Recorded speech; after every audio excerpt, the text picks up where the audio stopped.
and welcome to Free Grace International's podcast. Usually we have 3 or sometimes more on a podcast, but today it's just me and go ahead and introduce yourself. Kristah.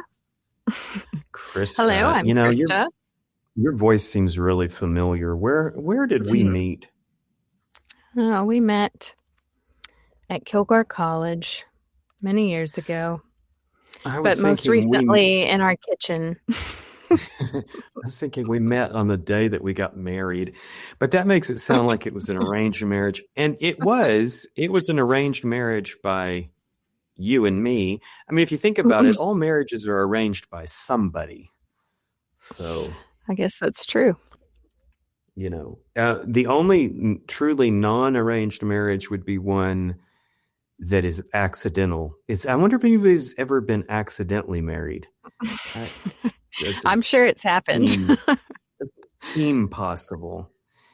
You know what? I think it did happen once at the School for the Blind in Pasadena, but I don't know. No, come anyway, on. I was thinking more like Las Vegas or something. Googled. Oh yeah, that's more likely. That's more likely. All right. Well, hey. So the other folks that are normally on had a scheduling conflict. So I thought this would be a good opportunity to interview Kristah. She works with Free Grace International. So let's just start by, let's start with talking about your history with Free Grace International and what it was before that and kind of work your way.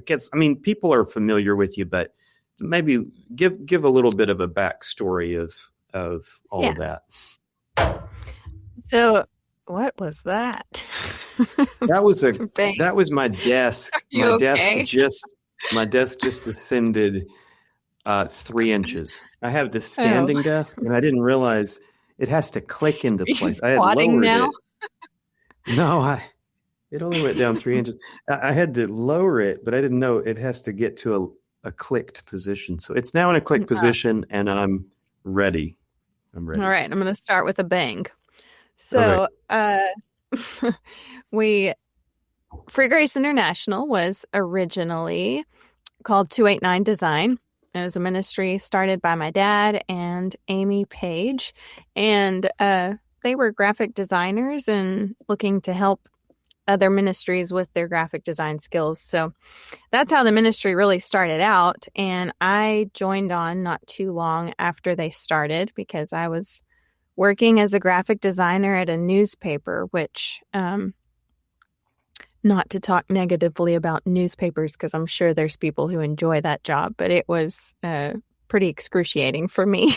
So I moved on from that and wanted to do something that had a bit more purpose to it for me. So we, instead of doing ads for the newspaper, so I joined 289 Design, and not too long after that. Oh gosh, I know. I was trying to think. It would have been 12, maybe 11, 12. Yeah, like probably 2012. Yeah, okay. That seems about right. And was it just a year later that you joined? I joined the same moment that Eiley was born, our oldest. Okay, so that would have been 2 years later because she was born in 2014. Yeah. And after you joined, the ministry I feel like it had already started to shift a little bit. We were creating gospel tracks, not just doing design work for others. But when you came on board, I feel like it really shifted more towards a lot heavier on we're creating materials to help share the gospel and help people grow in discipleship versus just helping other ministries in a support kind of way. And I remember that first day, the first thing I did was it's a kid's book that we have called Good Enough. And so it was like from the very beginning of me being on. I mean, I remember sitting down that first morning saying, okay, well, what am I going to do? I was like, I'll write a rhyming kids book. But it was based on an idea that dad had that he had kind of been toying around with, and he was going to illustrate, but it needed some writing. So yeah, that was a big shift from what what y'all had been doing, but Mhm. it wasn't so much a shift from the tracks. I mean, that's true. The tracks had already existed. I don't know how many there were at the time, but there were a few tracks that were kind of like John 3:16 tracks and stuff like that. Mhm. Yeah. So I forgot your So then original what? question. Well, so what happens after that? Like what? How did you get to where I stole all the hours? Like I mean, it Well, I seemed think like that's because pretty we started quickly. having children. Yeah. Yeah, because it seemed like, because for a while it was like it's a full-time job, but we shared it. We both kind of Mhm. worked. But I don't know. I guess I just kind of greedily gobbled up the working hours. And Yeah. well, what I really wanted was to be able to keep the kids more and change diapers Yeah. and feed everybody. But you just were so greedy. You wanted to do all those things, I Sorry think. about that. I Yeah. can't remember how it went exactly, but yeah. So then fast forward to a bit, but you've been involved. I mean, you haven't ever stopped being involved. It's kind of been a No, it's just kind of been an change ebb and in, flow. I feel like since we started having yeah. kids, with each baby got a little less time available to put in. But you've But consistently now that our been, babies are becoming less not as much babies, but getting older, I'm able to put a little more time back in. So yeah. Well, and there were like groupings of time where it was pretty intensive. Like for a while, we were doing a puppet show, like oh yeah, a live stream puppet show, and you were really really involved I in was that. And very then pregnant, and it came to a very halt pregnant. whenever. Yeah. Flew. Yeah. But we did get the season finished. We did a whole season of Yes. shows for a And curriculum then we were doing. between Leo and Lux, we did the children's podcast, and Oh, the kids it was podcast. very involved while I was very pregnant, and then as soon as I had him, came to a stop. Yeah, It's shifts kind of over in been it. that way. Yeah, But the various events that we've done, you've pretty much always been involved in those, especially the campouts and the stuff like that, which has yeah. led Things that have been to, team efforts have been able to. yeah, yeah. Yeah. But that's led to the most recent event that has been done, which I think would be good to talk about, like to just kind of go through the vision for that event, and then we'll kind of talk about how it went. Yeah. So the most recent event was last weekend of January, first weekend of February. It kind of straddled the few days, one weekend, straddled those 2 months. We did our very first Free Grace International Women's Retreat. And that was done after a number of years of a men's retreat. right. So why for a lot of years, did it lag so long? Why didn't y'all do it first? well, I don't know why y'all I think it started with the guys had the idea to do like a hiking trip and men's retreat, and it sounded like a lot of fun to us. Yeah, I think it was Sean and Pete. Yeah, Sean came on. Well, Sean came on board and immediately started talking about we need to do events. Yeah, that's right. Mm-hmm. Yeah, so the reason why I asked that is because like the ladies have traditionally been a lot more likely to get together than the men. Yeah. And so it's kind of a funny swap around. But I think Sean brought that with him, and then others kind of picked it up from there.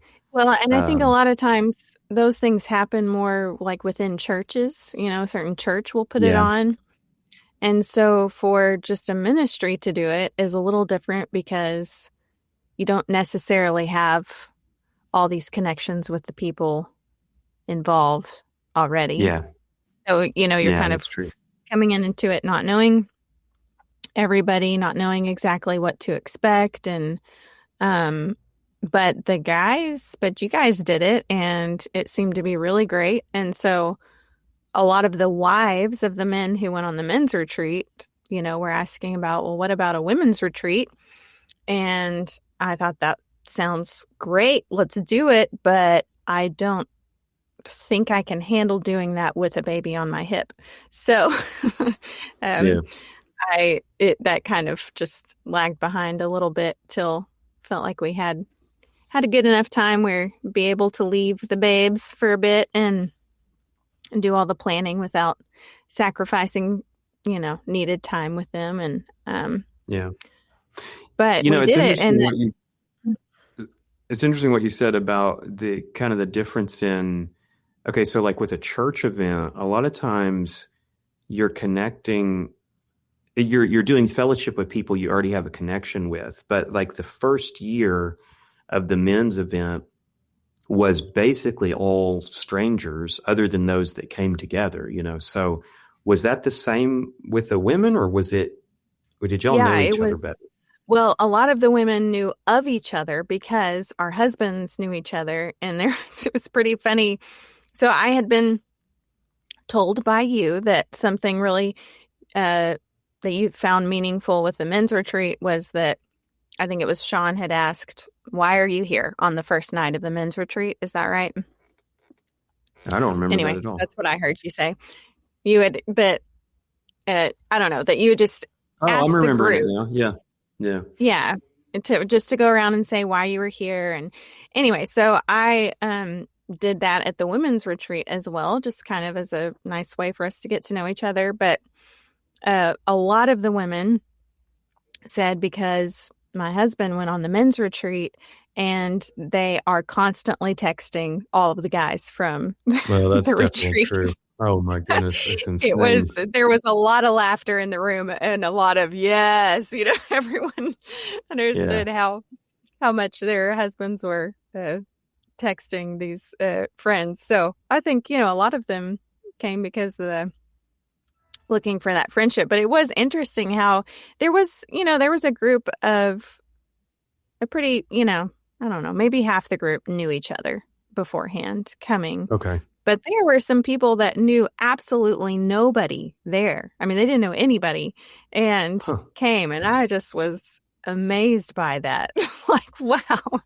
Like, what do you mean they didn't know anybody? Like, how did they get connected? They get our newsletter. They got our emails or something, saw a Facebook post, but they didn't, they had never met anybody that was coming. So Wow. they knew Okay. of me because I'm your wife, but that was about it. And of Abby, because she's Sean's wife. And, but yeah. And then there was some other ones that it was like one lady was going and she just put the word out to her friends and her friends were like, yeah, I'll go. Even though they didn't even know anything about Free Grace International. There was quite a few there that knew nothing about Free Grace International even. So Golly. It was really interesting group of people. Wow. Yeah, that's a unique crew then. So you had people that were uninitiated in whatever this thing is that we do. What was like the events like? Well, no, you had an interesting, before we talk about what was planned, talk about what was unplanned. Yeah. So I just finished writing an article for the newsletter about all of this, but we, our big goal for the weekend was just this like relaxing weekend in the mountains, but we're on the edge of the Smoky Mountains, so we can hike, and we're in Gatlinburg, so we can shop, we can eat, we can even do like a tram ride. There's just tons of stuff to do, something for everybody. But our big goal was just to relax and, get to know each other, to build some friendships. But we saw in the forecast that, there might be some snow. But then the next day it was like, it would go way down. So it's like, okay, it's going to be fine. Oh, it's going back up. Anyway, we just kind of made the decision. We're going to do it. Come what may, we're going to do it. We're going. And so we drove, over 800 miles to get there. So it took a couple of days. And, but as we get closer, it's like it's getting colder and colder, and the chance of snow is getting higher and higher. As the group in our car was coming from Texas, and we're all native Texans. So we're all like, oh, what are we going to do? What have we done? and we got we were shopping in the grocery store getting supplies for the weekend there in town before we headed up to the house. And one of the girls with us overheard the local grocery store worker saying, yeah, it's going to be a bad one. Everyone's stocking up. We're just, so I was freaking out on the inside, and, had some very strong, lovely ladies with me that, just kept reminding me, God's got this, He knew about the storm before it was coming, and it was just, yes, you're right. Yep. Need to just focus on that. So anyway, we made it. The house was like this gorgeous big house, and we were just keeping track of all the different groups coming in, flying from different places, renting cars, driving in, and finally the last car drove up this really long, windy, steep driveway. They pulled up just at dark, just as the snow started. So it was just like deep sigh of relief. Okay, we all made it. We're here. And but then it started snowing, and then it just didn't stop snowing. It just snowed and snowed and snowed for like a full day. And I don't know, we didn't measure it, but it looked, I think it was like a foot of snow out there. It was just, sheesh. I'd never seen so much snow, fall at one time. And anyway, so we were snowed in. There was no hiking, no shopping, no eating out or taking tramway rides.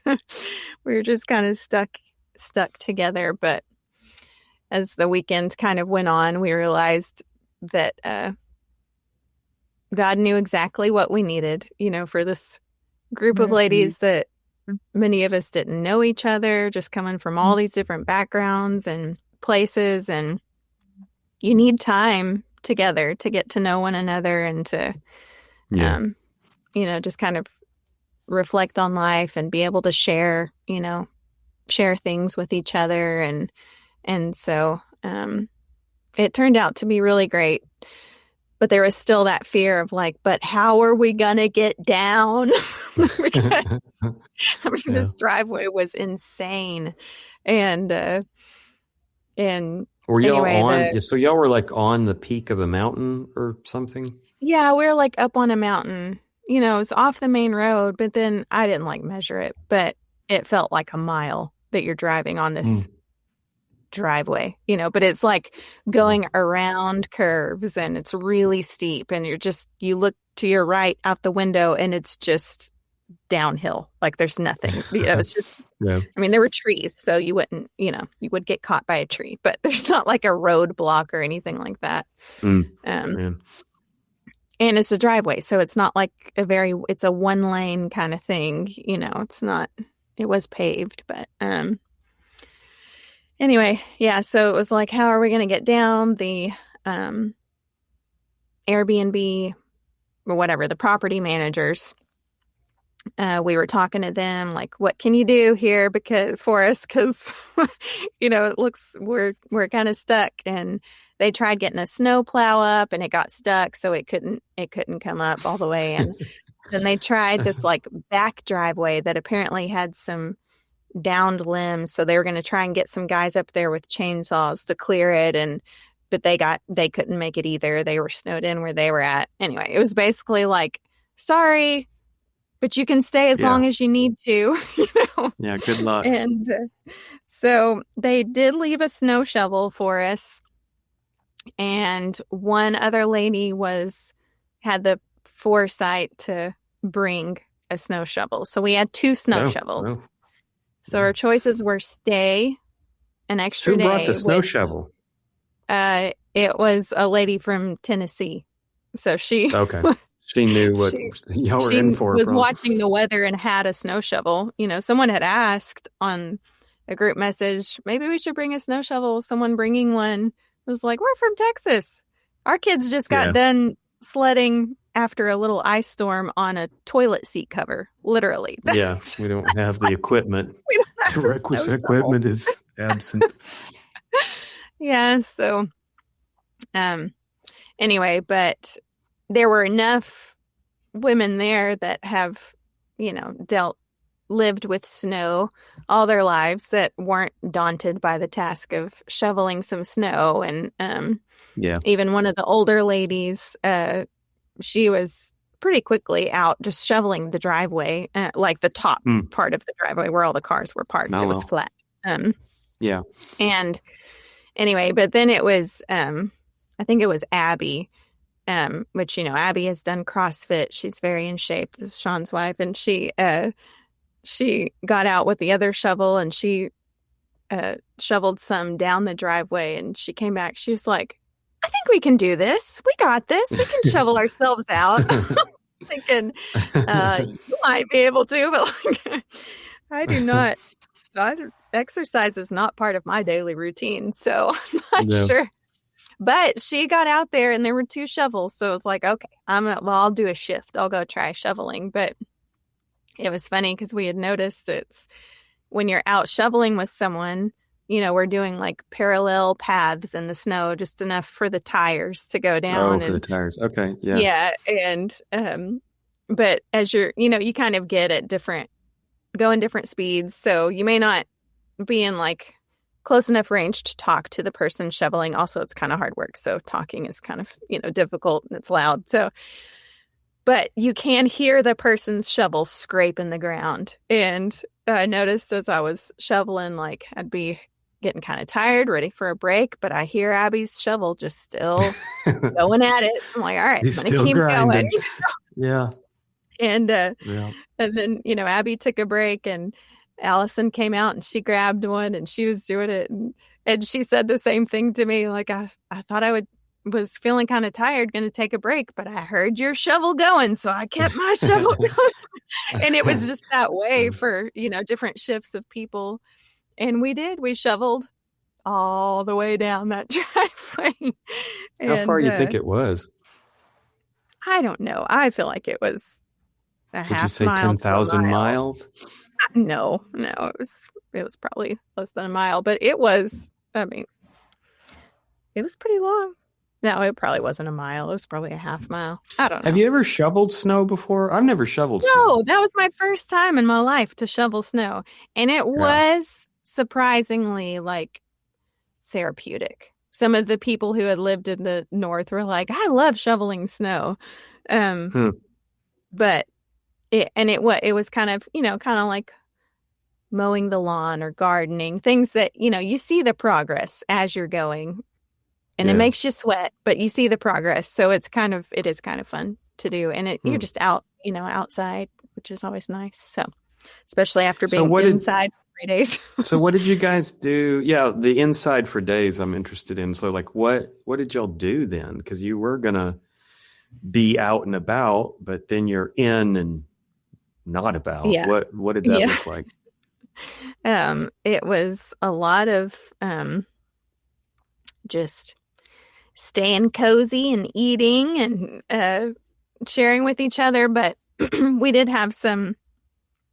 bring some like fun, just kind of silly things to do, like, beauty masks, face masks, things, and toenail polish, some like, fun girly stuff to do. And we also brought some pretty silly games that got everybody laughing. And we had a number of devotions planned, different women shared, which was really good. And just nice when you've got the extra time. Like there's no rush of, we've got to get out to get to this place at this time to do this thing. It's like, we're just here. So the devotion time probably went a lot longer, not the teaching so much as the just sharing after that. Which was really cool because people, just different women shared parts of their story that, some really difficult parts of their story that had just, sometimes had everyone in tears. But then they're also sharing about God's grace in those difficult times and just the work that God had done and, and just really encouraging. And there was a lot of laughter just the whole weekend, lots of laughter. So we had brought some other stuff just for, I'm I'm a crafty person, so I travel with crafts wherever I go. So we brought watercolor and yarn for crocheting, things for embroidering. Anyway, just lots of stuff like that. And some people did do that. Not everybody, of course, but had card games, things like that. So I don't know, a lot of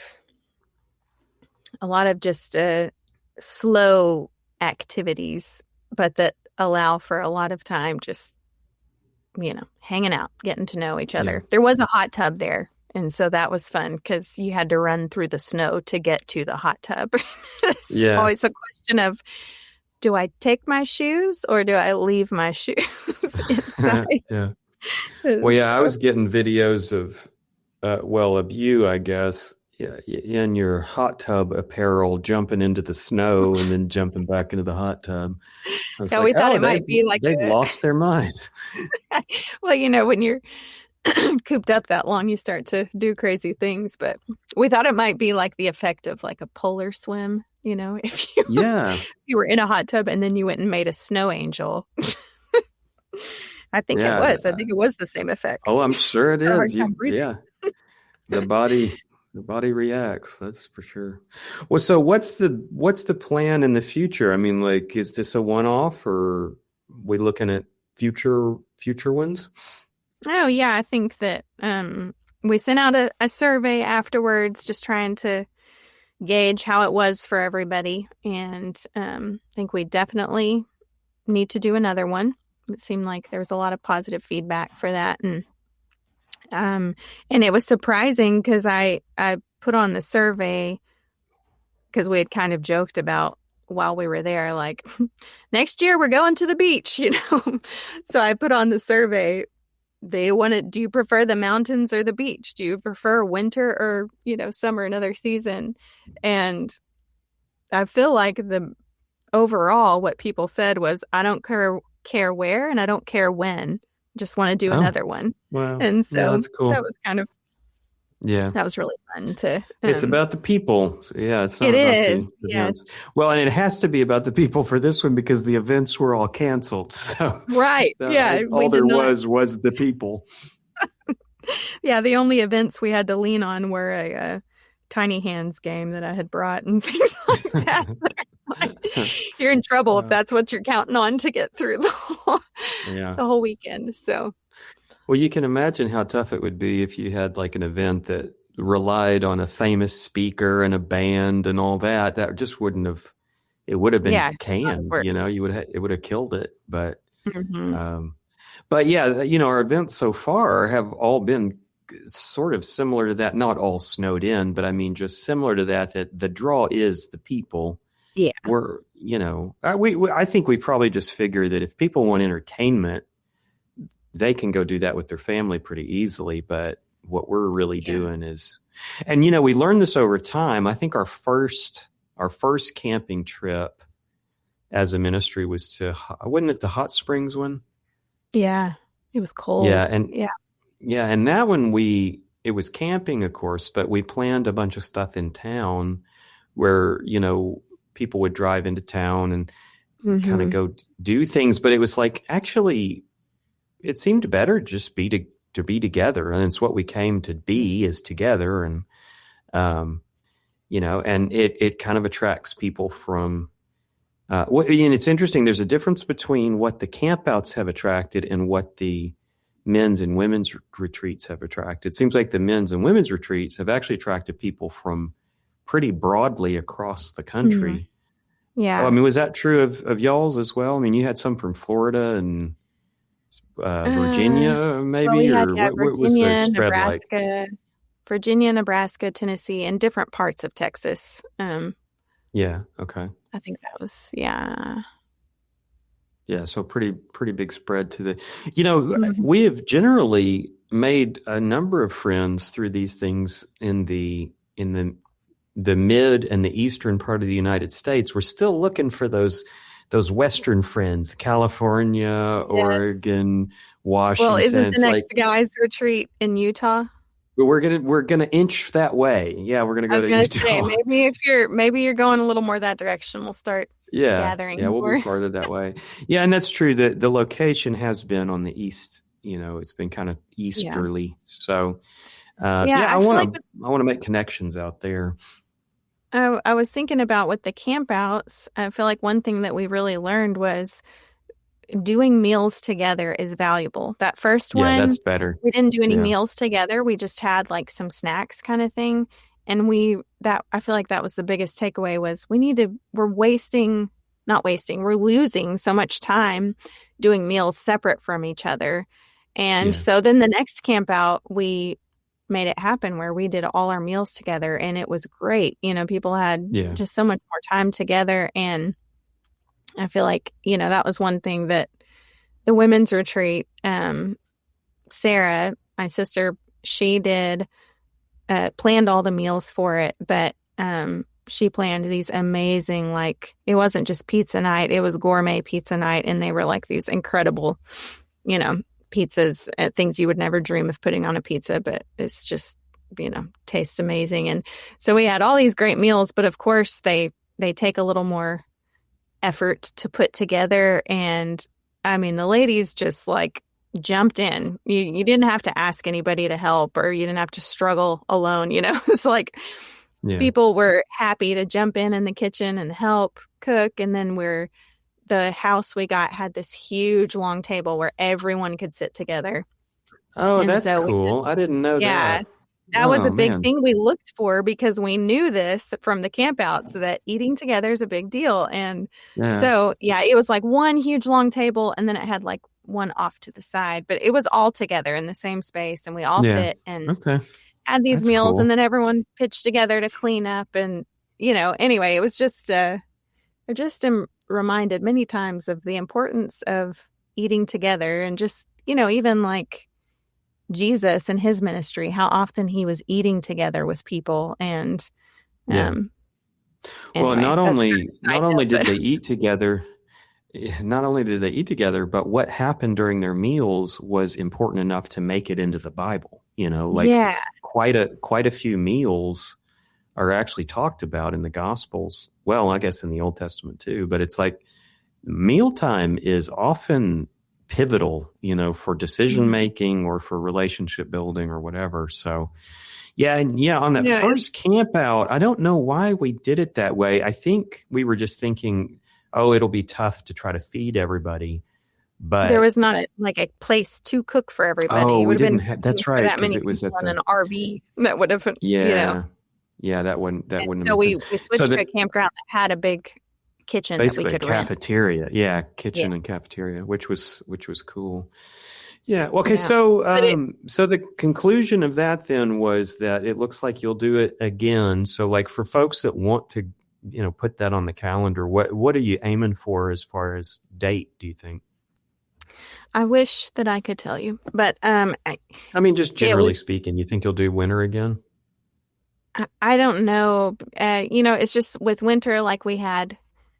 The sad thing about the snow that we had was that there were some people that bowed out because they were driving by themselves and it would have been too dangerous for them to try and do it from where they were coming from. They were like right in line with the storm, so I am looking more at trying to figure out some other dates that we might have less risk of that kind of, of a thing keeping people from being able to come that had registered to come and we're looking forward to it and everything. So, but for a lot of moms, it's like that winter time is actually kind of the sweet spot because it's after the holidays and, things kind of slow down a little bit. Whereas the summer, depending on if you homeschool or not, where the kids are at and, anyway, so I honestly do not know.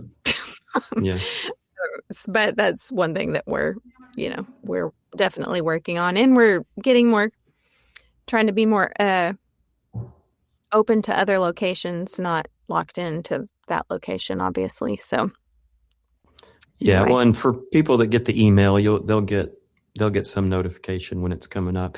I mean, maybe it'd be worth just saying, like, if somebody out there is listening to this and has has an idea for a location, and maybe because or has a that's what happened with connection to the accommodations. yeah, because that's what happened with the men's is Sean put out the word that we wanted to do a men's thing, and then Pete, who has basically become kind of like, I mean, he's just one of the team now. I mean, he's planning things, and he's from Florida. He had a connection with a great location and made it available, and so really, without him doing that, the event just wouldn't have. I don't know if it would have happened at all. Right. So maybe y'all's second year is really like figuring out what the more long term thing is. Maybe somebody has a connection or. So anyway, you can send us a message through the website. Yeah, because I like the idea of moving around, like we said, so that more people can come. Like if you're not in driving distance, you might not want to come. But if it moves around where it's a little closer to a different part of the country, so yeah, nowhere. I have an idea. I have an idea for the women's event, an adjacent thing, an unofficial thing happening. Is I considered doing this year, but it didn't. Our youngest just really kind of too young to really jump into this. But I had this idea of like when the women, I'll say the wives and mothers, are doing their event, I think it'd be interesting for all of the dads who have the kids to gather at some place and have just a crazy weekend of dad and kids stuff. We have 4, so I don't know. That would be kind of insane, but I don't know. I think eventually I might try to do that myself and see if anybody else wants to join. Yeah. The temptation would be though, like if there's an emergency, for instance, I can't remember how to do mac and cheese, that I would have to come. I'd be close enough to come and get you to help me. So that it'd have to be far enough where it's still inconvenient, but not too far. But anyway, hey, before we finish up, I did want to have you talk about some of the things that you're kind of putting into the planning phase for curriculum, kids curriculum, stuff like that. Where is that stuff on the, in development? Yeah, Free Grace International has a children's curriculum already. We have one that Miss Sandy Jones, who we lost this year, she passed away. She had written it and put in just some amazing work into that. And before she died, I'd been talking to her about, possibly doing the next section with it. And anyway, but so I'm trying to think forward to what would be good for different children's ministries to use, because at our little church, we've been just using one of Lifeway's curriculums and just kind of modifying it for us. But most children's curriculums, there's, when it comes to the gospel, there's things that we will modify because it is not very clear. And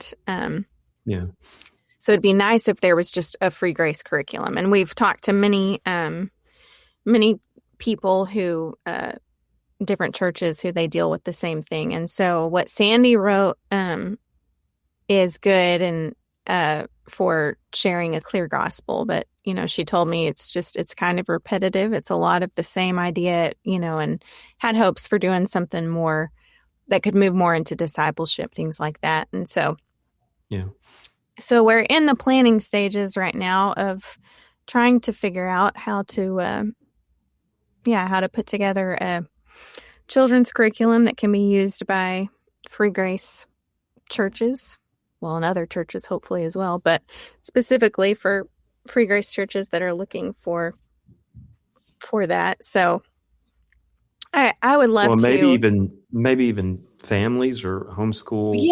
That's parents who are wanting to supplement with some kind of. It would probably be like weekly, right? I mean, it wouldn't be every day, but. Yeah, weekly. But I would love though to just. I feel like a lot of children's curriculums are written kind of with the idea in mind of we might have visitors every Sunday, and or like we're trying to just, so it's all about just sharing the gospel. Why would that make, oh, okay. So it's like you assume that you've got, every Sunday. Yeah. Okay. Okay. Which, so I mean, they're trying to do something different, I guess. Yeah. So I was just thinking it would be nice if there was if we could write something that really teaches kids the Bible, which I think there's a lot of great curriculums that do that, and shares a clear gospel. Not a ton that do that, obviously, but for me, one of the biggest things that I'm trying to figure out how we can do is just to kind of shape a children's ministry that sparks this like curiosity and just desire to get to know the Lord. Yeah. Like to have their own relationship, because I think and so I don't know, that's probably like a bit more broad than what you're asking, but no, I'm that's good. It makes me think of so I guess this because you're probably around in the house somewhere when I do it, but I do the bedtime for the kids. And we've started a new thing. We used to do our Bible reading during dinner, and then at some point we tried doing it like before bedtime, but just recently I started doing it at bedtime after the kids are in bed. And the Bible reading's good, obviously, but one of the things that's been a surprise is I just kind of on a fluke after reading some from Mark, I asked the kids, do you guys have any questions or any ideas or thoughts from what we read? And I think what fuels this is they know if they ask questions, they get to stay up a little later. But because they all ask questions, Yeah. Our second youngest, Leo, heard our second oldest, Eli, the other night say, I have a question, but you probably won't be able to answer it. And he was right. Most of the questions I ask, I can't answer because they're really about cosmology, like how does God always exist or something? Yeah. So I'll give my ideas, but I'll just readily say, we don't really know. But anyway, so our second youngest heard our second oldest say that. And now all of his questions are prefaced with, I have a question, but you won't be able to answer it. It's like a challenge, I'm like, well, let me try, I'll give it a shot. But anyway, what has struck me is that I think what is driving their interest, apart from getting to stay up a little extra time, I think what's driving their interest is not having conclusion answers, but discovery prompts, basically, because their question will be something that's really pretty open-ended. And so I'm trying to say, I don't know plenty. If I don't know, if I don't have an idea, I'll try to tell them when it's opinion, but then I'll turn it back around and try to say, well, what do you think? Like you're reading the Bible too. You have your own ideas, because I want them to explore for themselves. I don't want them to feel like they have to be told exactly what the answer is and they have to cookie cutter kind of align with that. I don't want them to be universalists or anything, but I want them to explore on their own, because that's what drove me. I got excited as a kid to try to understand it myself, and it kind of had this, I don't know, lifelong goal of I want to understand every line in the Bible.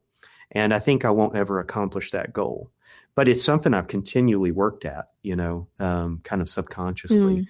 If I hear something, if I hear something from the Bible, I want to understand it. And I don't know where that came from, but I want to produce that in the kids.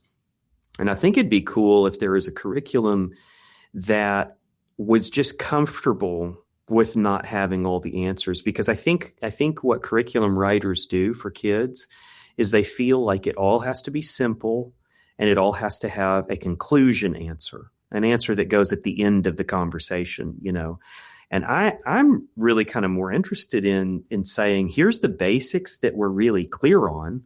Gospel, what does it mean to believe? who is Jesus, stuff like that. But then also using as kind of like almost emotional bait these bigger questions that kids really do wonder about, but they kind of get signaled to not ask those questions if they get certain kinds of answers, so. Yeah, it's like we get focused on trying to push the lesson in instead of trying to draw the lesson out. That's good. I don't know if that makes sense, but it's like, it does. Yeah. With the current curriculum that we're using, you can just read the script if you want to. There's a complete script. It literally says, you say, and then it's time for the kids to respond, and they should respond in a specific way. If you've said what you're supposed to say, they know what they're supposed to say, because I think the reality is children's ministry runs on volunteers, and that's pretty intimidating for a volunteer to, to be okay with just making open-ended questions, because kids will ask some tough questions, and how to respond to that. And there's a challenge in that. I mean, like for me, I have a master's in theology, so it's like, I'm not afraid of what I'm going to say to them. I know where the boundaries are. I know what will get them kicked out of the dispensational circle or whatever. A lot of people might have their opinions, and I don't know if I'd feel as comfortable with a random volunteer taking open-ended telling questions. Your child. Yeah. Yeah, because they may say, well, Jesus is the third avatar of Vishnu. I mean, I don't know what they'll say. So that there is a challenge in that. And also, if somebody is not as accustomed to identifying their own I don't know moments, then a lot of times what they do is they talk as if they know when they really don't. Adults do this all the time, especially to kids, because for whatever reason, it's like anathema to say, I don't know, but like, it's almost like you'd have to train the grown-ups who are teaching to say, I don't know, if they don't know, and don't assume just because some really confident Bible teacher has told you an answer that it is the only possible interpretation. I mean, again, I don't want to land on universalism, and I'm very specific on what I think we need to believe and, stuff like that. But like, I want But the curiosity is a good tool for growing your faith. Yeah, I want to sow into them this curiosity, and I want them to see you and me having curiosity, Yeah. And so me saying, I don't know, but I have 2 or 3 ideas on it. You want to hear my ideas? They kind of get excited about that, because they're like, well, maybe I can have ideas too, Yeah. So yeah, anyway, I love the idea that we would have a curriculum that does have answers, but also has questions, is comfortable with some of those big questions, because I think that's good for kids. I think they need to see that the world is not black and white in some of the fringe areas.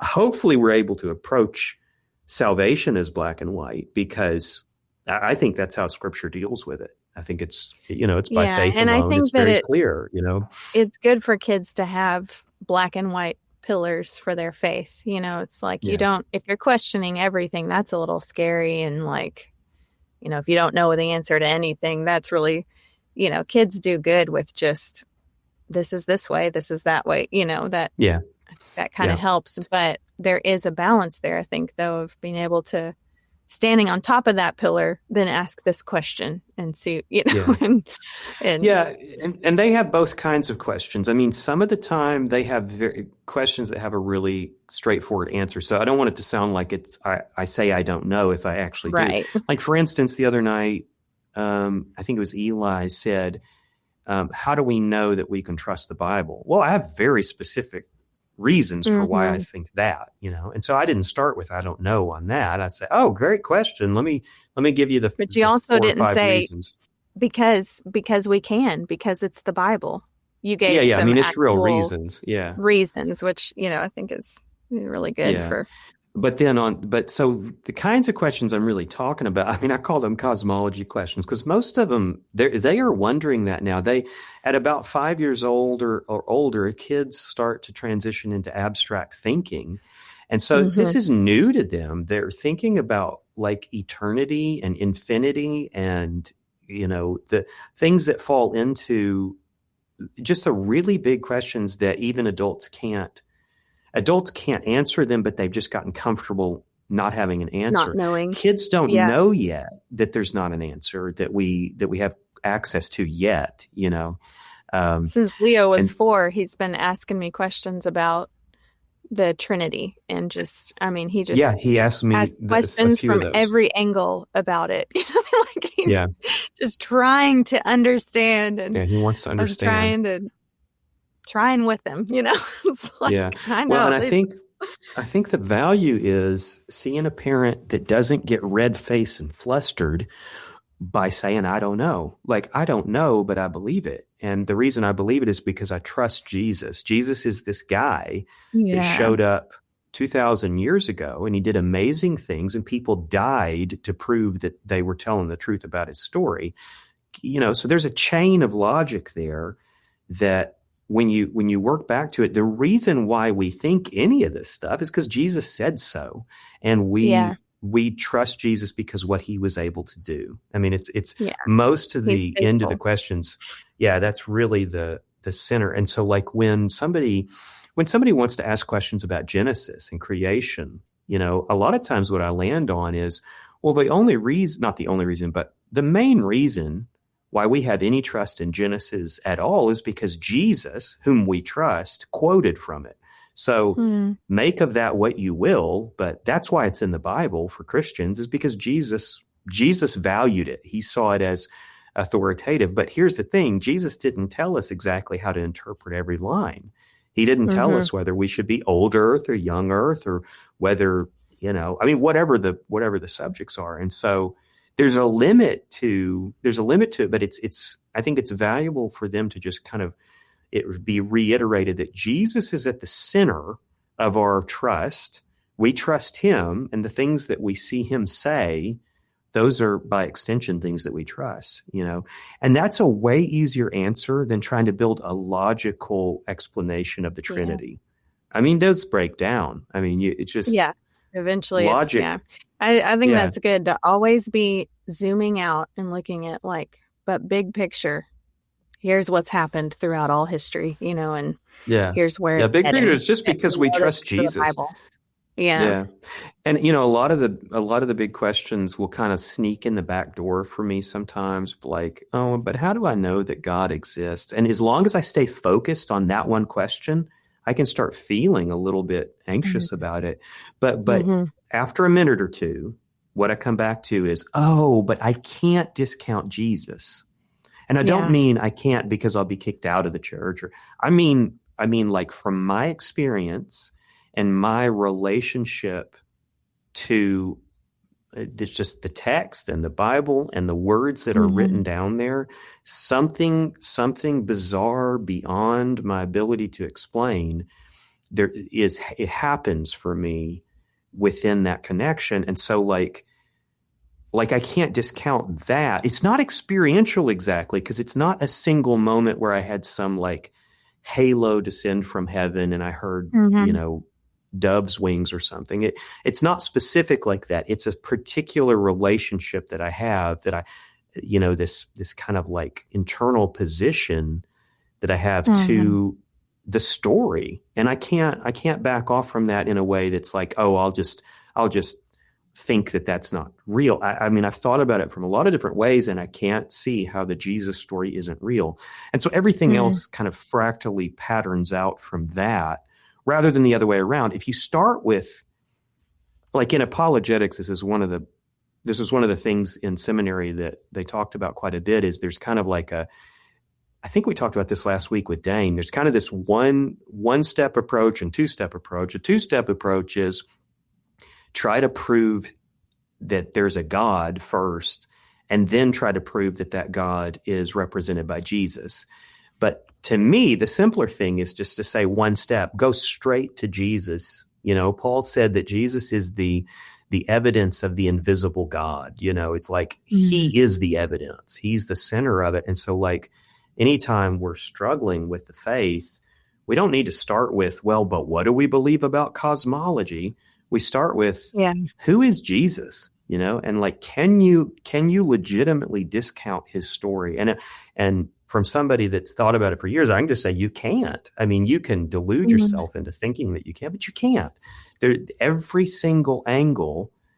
I mean, he was so brilliant in how he set up not only the story, his own story itself, but what happened after the story with what the disciple, like he set all of this in motion, knowing what the disciples would do. He basically picked people that he knew would die for it, and, or maybe the Spirit empowered them later. I don't know which, but he put all that together knowing that this is what's going to be needed for people to believe it later on, and so whatever it is, it worked on me and I can't back out of it, Maybe that's a good direction to take then with the children's curriculum is getting to know Jesus, just. Yeah.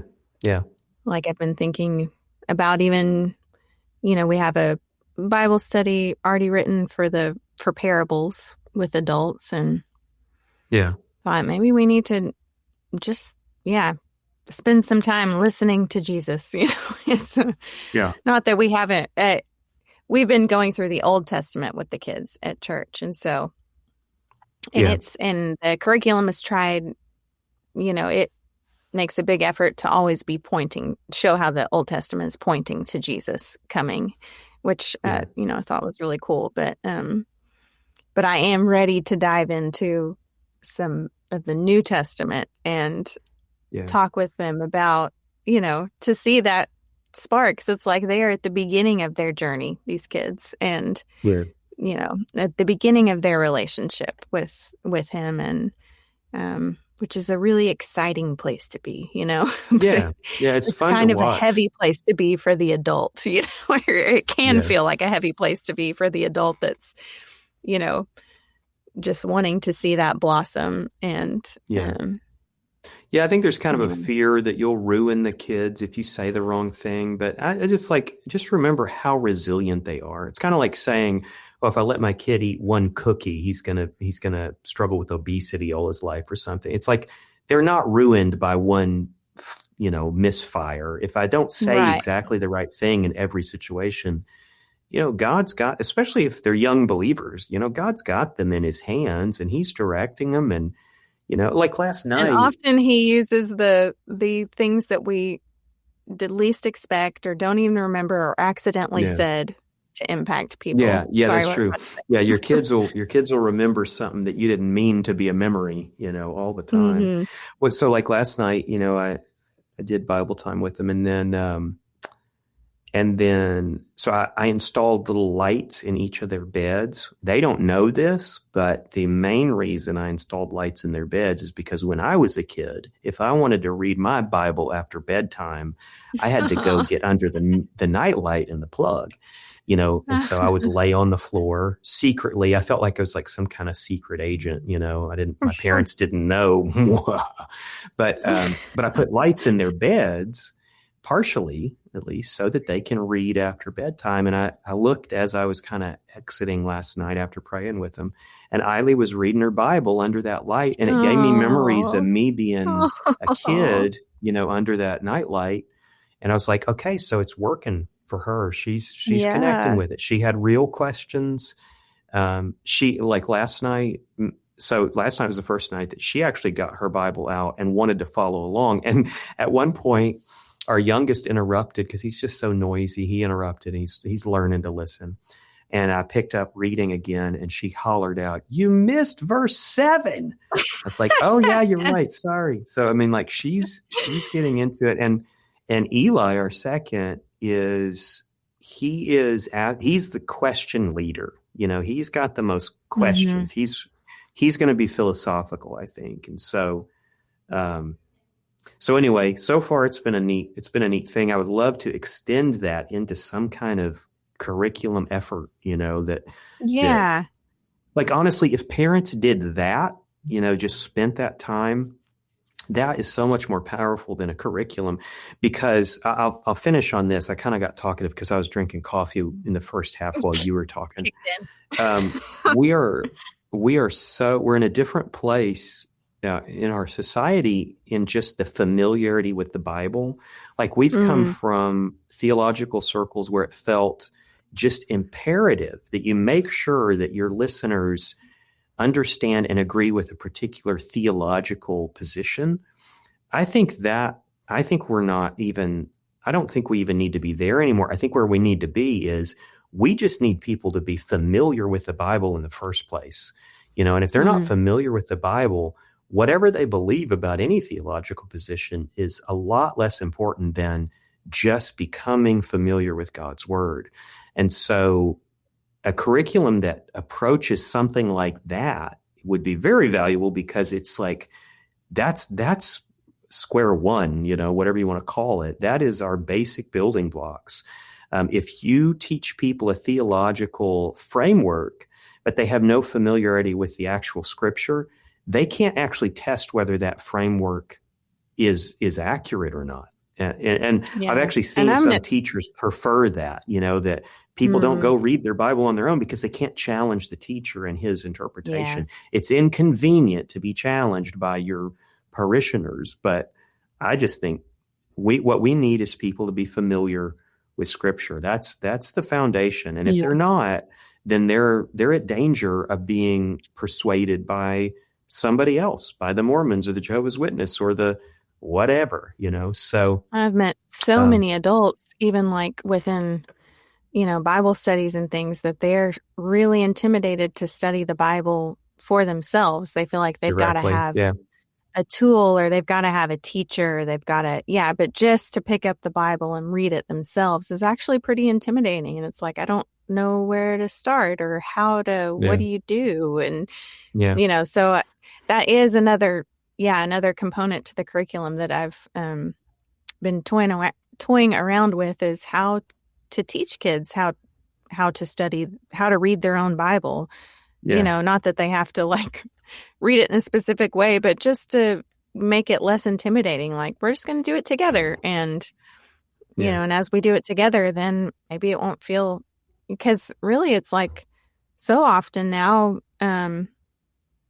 kids don't even have a Bible, or they don't bring it. Many adults don't bring their Bible to church because it's on the screen, or it's in the printout, or on their phones, and so that is one thing we've started. We incentivize the kids to bring their Bible every week, and half of them don't really read that well, or, but it's like, but I still want to let's just have the habit of carrying it around. Yeah. That's step one. Carry your Bible. Just to have it with us, And then step two, let's have the habit of opening it up and looking in it for wherever we're reading together. So it's a little excruciating to get a group of 20 kids to try and find Malachi in the Bible, but but it's worth the 5 minutes that it takes for us to, sit down with each kid in their own Bible, flip to it, and we got it, and then it's like eventually. Yeah, because you're knocking the edges off the intimidation. Because if they just can navigate, that's like root